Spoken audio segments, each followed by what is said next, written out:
ايه حاجه اليوم ها. اييه من الصباح وانا واقفه لك في الكوزينه. صح. وياه كان شنو بين درتي؟ رمضان. شنو هاد العجبه؟ هذه بيتزا. بيتزا. ما تحكمش دغيا بلاتي. عافاك.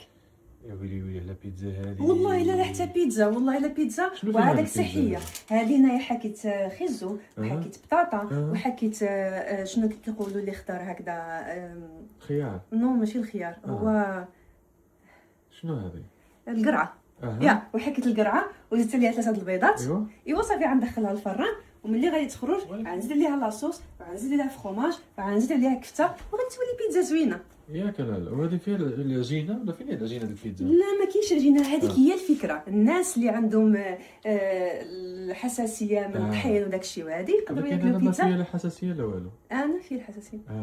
يلا وريني نشوف هذا الشيء. غادي دير فيها ديك الكفته انايا. الحق هذه غندخلها للفرن ونخليها 20 دقيقه. ملي عاد تخرج عاد ديك الساعه نزيد لها لاصوص وعاد نفوق منها كفته وعاد ندير فوق منها فرماج وعاد تجي فنه. واقيلا نوجد راسي نتعشى برا اليوم وصافي. الله شو والله لا غادي تجي مزيونه غادي تجي مزيونه.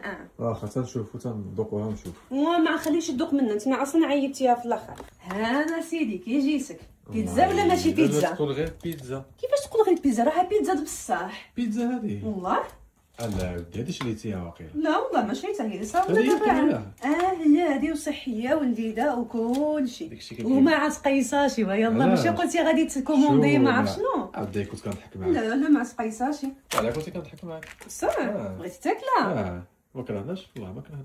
واخا نعطيك واحد الطريف. يلا ها نشوف لك.